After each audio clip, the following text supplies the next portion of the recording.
Lectura del Santo Evangelio según San Juan. Cuando salió Judas del cenáculo, dijo Jesús: Ahora es glorificado el Hijo del Hombre, y Dios es glorificado en él. Si Dios es glorificado en él, también Dios lo glorificará en sí mismo. Pronto lo glorificará. Hijitos, me queda poco de estar con vosotros. Os doy un mandamiento nuevo, que os améis unos a otros como yo os he amado. Amaos también unos a otros. En esto conocerán todos que sois discípulos míos, si os amáis unos a otros. Palabra del Señor.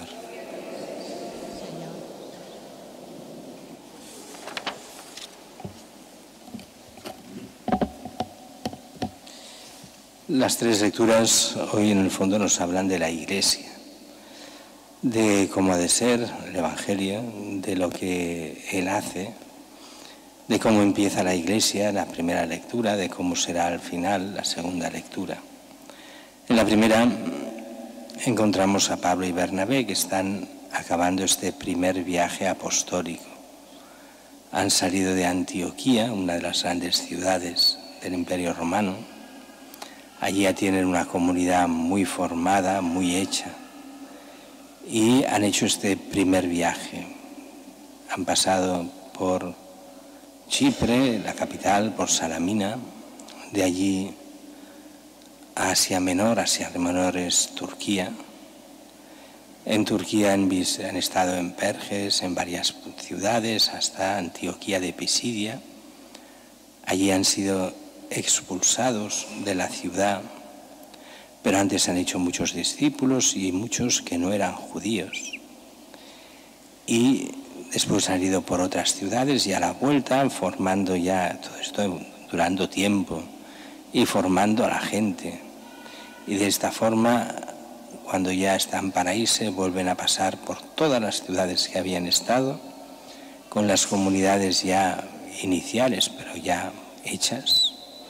Y nombran, después dice, de orar y hacer ayuno, imponen las manos y hacen presbíteros, lo que nosotros llamaríamos hoy sacerdotes, que sean los que les lleven las comunidades como pastores y que celebren los sacramentos.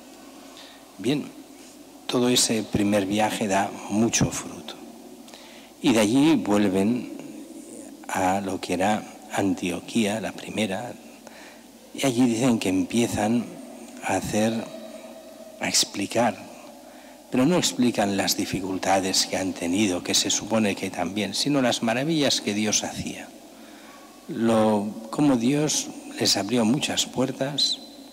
Claro que también tuvieron sus problemas, no es que no los tuvieran, pero Dios iba haciendo.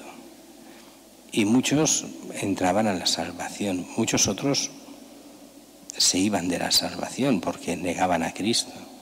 Muchos judíos no quisieron saber nada. Muchos pasaron de toda la predicación, pasaron de lo que Cristo les estaba haciendo por su bien, no querían saber nada.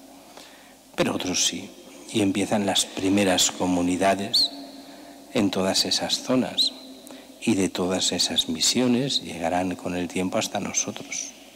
Y nosotros que éramos paganos, pues pasaremos a ser también cristianos. Bien, pero aquí empieza un problema que después explotará, y esto ya lo veremos, supongo, la semana que viene, que era, claro, en Antioquía habían empezado los judíos, la mayoría renegó, no quería saber nada, pero los paganos empiezan a interesarse de verdad sobre la fe y son bautizados sin hacerse judíos. Y entonces cuando vuelvan a Antioquía, en Antioquía pasará lo mismo y muchos serán bautizados sin hacerse judíos. Y entonces vendrán unos cuantos cristianos judíos a predicar en Antioquía diciendo que para salvarse primero hay que ser judío. Y eso es un error garrafal. De allí enviarán esos mensajeros, entre ellos Pablo y Bernabé, a Jerusalén para el primer concilio, el concilio de Jerusalén, donde quedará clarísimo que lo único importante es ser cristiano, no es ser judío. ¿Que los primeros cristianos eran judíos? Pues claro. ¿Que la Virgen era judía? Sí. ¿Que Jesús era judío? Claro que sí. ¿Que los apóstoles fueron judíos? Claro que sí. ¿Que los primeros que estuvieron con Jesús todos fueron judíos? Sí.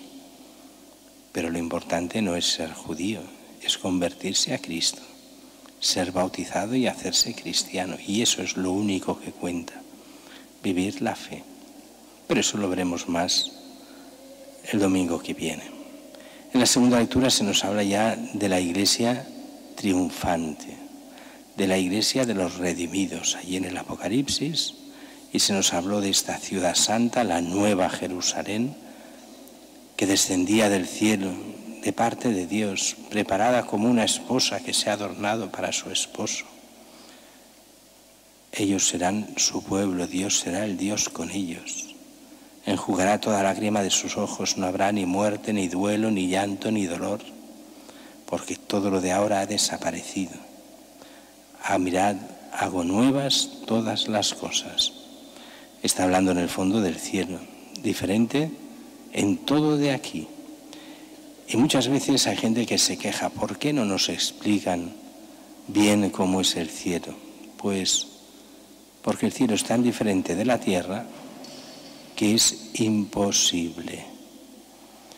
Supera absolutamente en todo a lo imaginable. Como decían ya la Escritura, ni ojo vio, ni oído oyó aquello que nos tiene preparado el Señor para los que se salvan. Y ahí vamos. O ahí Dios quiere que vayamos, otra cosa es que lleguemos. Porque para llegar a eso hay que vivir de verdad en cristiano, hay que ser fieles al Señor. El Señor sí nos invita, nos lo da todo, pero también nos exige. Y nos exige que primero la conversión a Él. Ahí entra el Evangelio de hoy. Os doy un mandamiento nuevo, que os améis unos a otros. ¿Esto es nuevo? No, esto ya está en el Antiguo Testamento. Pero como yo os he amado, eso ya cambia. Cambia radicalmente. El amor de Cristo es el amor de Dios, que quiere nuestro bien. No es un amor como los amores de hoy, puro sentimiento que en realidad se convierten sin darnos cuenta en puro egoísmo. No siempre, pero muchas veces. El amor de hoy no es amor real, es sentimiento egoísta. Mientras que lo que aquí se pide es ese amor altruista al otro. Amor que busca el bien del otro. Y el primer bien que busca del otro es su salvación eterna, porque este es el auténtico bien, el seguir la voluntad de Dios. En el fondo es lo que se nos pide. Que amemos como Cristo nos amó, o sea, de cara a Él como nos amó. Cogió todo nuestro pecado, lo asumió Él y murió en la cruz por nosotros. Hizo todo lo posible por nuestra salvación. No hizo todo lo posible para que tengamos una pensión, o para que estemos bien económicamente, o para que nos divirtamos mucho, para que seamos felices con la felicidad del mundo, sino para que tengamos vida eterna. Y eso es lo que Él hace. Él nos prepara todo el camino, todo lo necesario para la salvación. Solo nos pide una cosa: creerle a Él, seguirle a Él, amarle a Él, y siguiendo sus mandamientos se nos abrirán las puertas a la vida eterna.